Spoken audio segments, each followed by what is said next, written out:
Johnny's friends are quick to note that some parts of Paycheck were not bigger than country music. He did like to be naked, and why, if you'd see him, you'd wonder why. So small he should have been ashamed of himself. I never heard anything about his teeny weeny peeny because I don't want him talking about my teeny weeny peeny. So I say, shit. Clearly, Paycheck needed something to make him feel like a man. He grew 10 feet when he was riding with the Hells Angels. Yeah, the Hells Angels took care of Johnny like he was a baby. They made sure he never got hurt, and they took care of that boy. He liked to play the role, like to ride a big bad motorcycle. He got to be the badass that he dreamed that he was. We played at the Cow Palace in San Francisco, and Willie was on the show. The Hells Angels was all up there, and he said, "Don, hey, I think I'm going to be a hitman for the Hells Angels." I said, "You set your sights pretty high, buddy." And here's the story that goes with that. In Oakland, California, federal and local police tried to round up members of the Hells Angels motorcycle gang. Late in 1985, after wrapping up a tour, Johnny Paycheck kept the party going at a Hells Angels clubhouse in Maryland. It happened to be under FBI surveillance.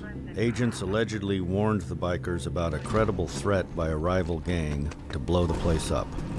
Upon hearing the news, Paycheck summoned all the courage he had, ran into the clubhouse, and grabbed a stash of Peruvian cocaine.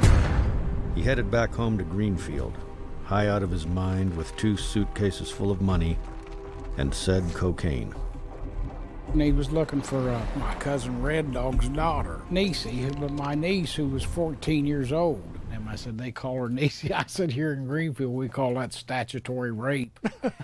For some reason or other, he had thought that I'd been sleeping with Niecy, who is just like a daughter to me. I said, no, that's bullshit. Somebody told me he was coming over to shoot me. Attorney Rocky Koss has a slightly different version of the events. Johnny claimed the purpose of the visit was to come see his mother before Christmas. He then decided to come look for a place to get a drink. And so he drove down 72, down into Hillsboro, and the first bar that he came to that was open was the North High Lounge. So he come in there and he was talking to a couple of old boys that we all used to grow up together. Lloyd and Larry had both been drinking that evening and had several beers, maybe as many as 8. And, they were certainly loose, as many people are that are drinking. Bowers wanted to meet him, so he went up and initiated the contact with Paycheck at the bar. Hey, buddy, come here, let me buy you a drink and all that stuff. They was as friendly as they could possibly be.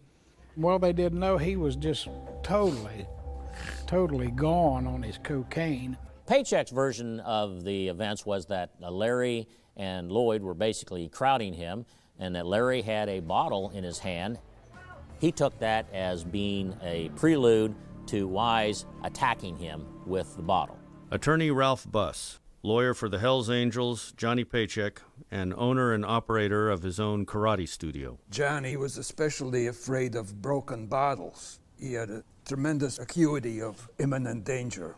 During that process is when the hat exchange took place. Johnny was wearing his Johnny Paycheck tour hat. Bowers had I believe, a camouflage hat. Larry Wise is wearing a Jack Daniels hat. In Highland County, lots and lots of people wear hats. I wear hats quite often. Lloyd indicated that he liked Johnny's hat, talked to Johnny about it, and ended up they exchanged hats. It appeared to be a fair and clean exchange of hats. I remember the hat was a big deal to him, definitely a threat.